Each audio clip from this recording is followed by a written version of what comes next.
Assalamualaikum warahmatullahi wabarakatuh. Sahabat semua, terima kasih yang terus mengikuti channel Muslim Haji. Terima kasih yang sudah subscribe, like, komen, dan share, sehingga sahabat semua dapat membantu channel ini terus berkembang dan memberikan inspirasi positif kepada sahabat semua. Saya percaya bahwa setiap manusia memiliki inspirasi masing-masing sehingga orang lain dapat belajar pada dirinya. Sahabat semua, pada kali ini kita akan membahas tentang pasien saya, seorang wanita yang beliau ketika kesurupan, mulutnya tidak bisa digerakkan. Mulutnya kaku, bahkan sampai 2 jam mulutnya tidak bisa bicara. Dia berkomunikasi dengan keluarganya lewat ketikan SMS di HP. Pokoknya dia minta minum, dia ketikan di HP. Nah, setelah dibawa ke rumah sakit, ini penyakitnya tidak diketemukan, walaupun sudah diberikan obat, tapi penyakitnya tidak juga kunjung ditemukan. Nah, alhamdulillah, akhirnya beliau datang ke Ruang Sehat Pecinta Taqwa Negari Talawi, dan beliau kami ruqyahkan. Benar saja sahabat, ketika diruqyahkan, pasien ini segera kesurupan. Dia meronta-ronta, dan rupanya jin yang masuk ke dalam pasien ini sahabat adalah jin bisu. Dia tidak bisa bicara, walaupun dengan isyarat dan dituntun dengan tebakan-tebakan saya yang meruqyah. Dia mengatakan bahwa, saya tanyakan, kenapa kamu masuk ke dalam tubuh ini? Kata jinnya, dia suka dengan wanita ini. Sahabat, wanita ini adalah seorang, dia bisalah kita bilang seorang artis yang biasa bernyanyi di pentas-pentas, di organ-organ pernikahan, dan beliau itu menjadi sebuah pekerjaan bagi dirinya. Nah, di sisi lain, beliau ketika tampil di pentas, beliau tidak menggunakan hijab.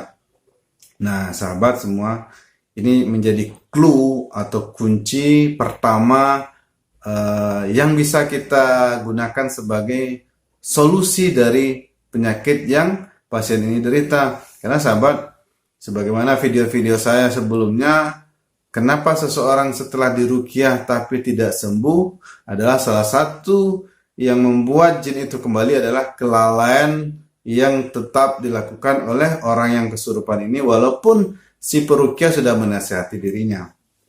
Nah sahabat, clue pertama, kunci pertama, dia tidak menggunakan hijab. Kunci kedua, ia seorang biduan atau penyanyi atau artis. Nah sahabat semua, ini tebakan saya sebagai peruqyah adalah beliau ini terkena ain.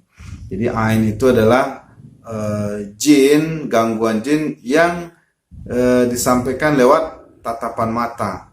Apakah itu kekaguman yang berlebihan tanpa menyelipkan kalimat subhanallah atau masya Allah kepada yang ia kagumi, lalu atau kalimat atau pandangan yang hasad atau benci kepada seseorang sehingga disampaikan niatnya itu oleh jin dan setan. Nah sahabat, ini jadi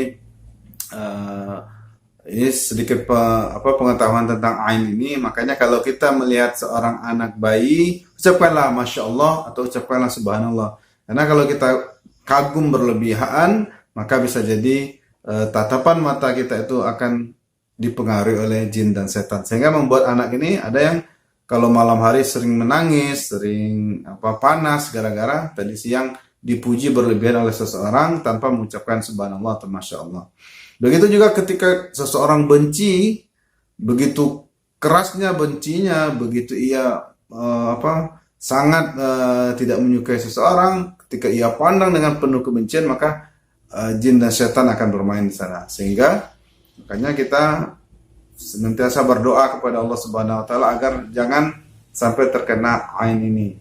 Kalau kita benci kepada seorang, ucapkanlah astagfirullah, ucapkanlah istighfar. Nah sahabat, karena beliau ini, wanita ini adalah seorang biduan, seorang penyanyi, biasanya tanpa menggunakan hijab, maka boleh jadi ada seseorang yang begitu mengagumi dirinya sehingga ada ikut campur jin dan setan di dalam kekaguman tersebut. Atau ada seseorang yang hasad, benci bersangatkan kepada dirinya sehingga ada ikut serta peran jin dan setan pada dirinya, sehingga akhirnya ia dirasuki oleh jin. Nah, si wanita ini sahabat, uniknya dia ketika lewat kuburan atau tempat-tempat angker, dia sering melihat penampakan-penampakan. Katanya ia melihat kuntilanak atau genderuwo. Ia menyampaikan bahwa suatu ketika ia berjalan lewat di kuburan, lalu ada seseorang berdiri memanggil-manggil dirinya, rambutnya panjang, mukanya jelek, badannya besar, dan si wanita ini ketakutan. Nah, ini clue-nya sahabat. Jadi saya memberikan saran kepada wanita ini, jaga aurat, karena dari dosa inilah peluang jin setan masuk.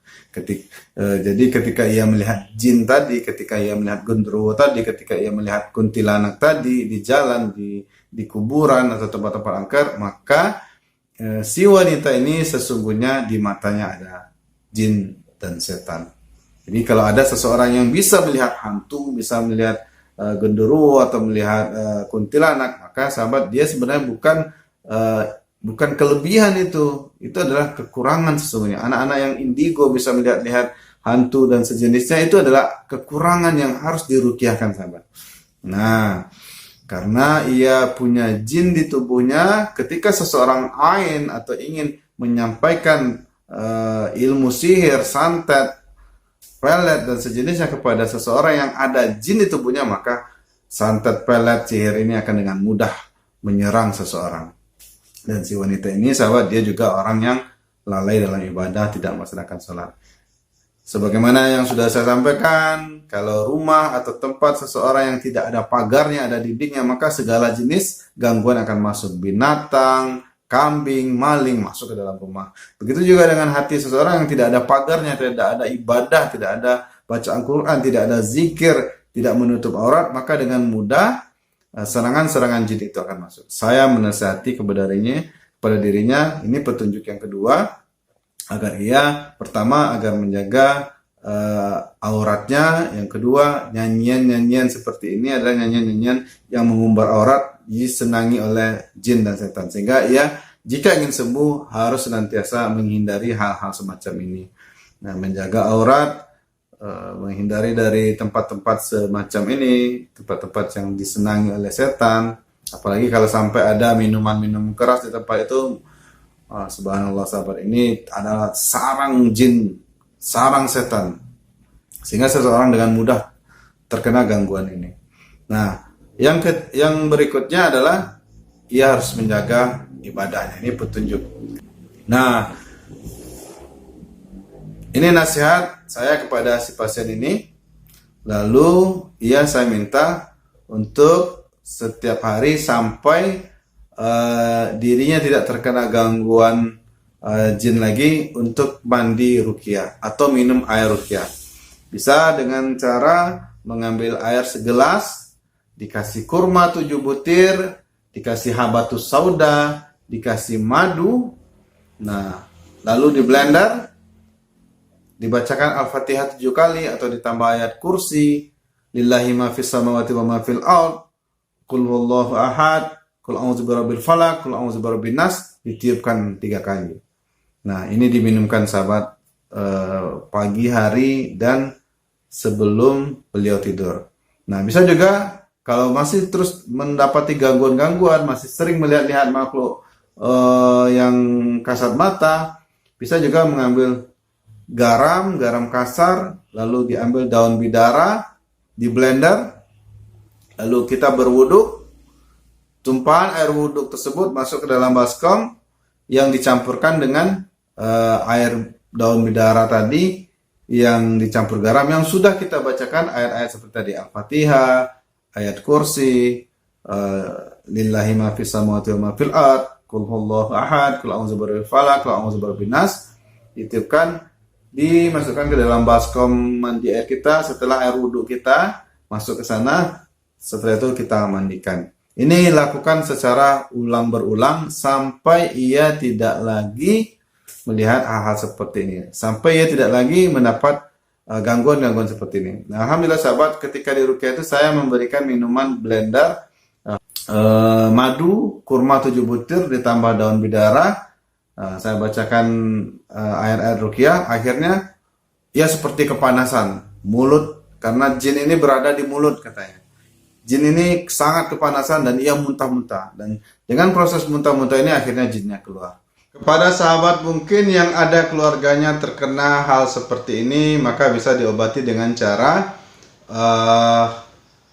minum air ruqyah atau mandi dengan air ruqyah.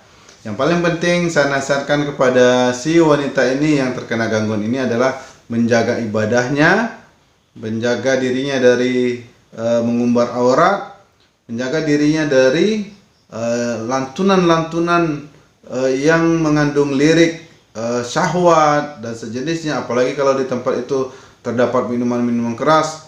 Subhanallah, ini adalah panah-panah jin, panah-panah setan untuk mengganggu manusia. Kalau ia tidak berhenti dari hal-hal seperti ini, kalau ia tidak memperbaiki ibadahnya, mungkin saja ia akan terus diganggu oleh jin.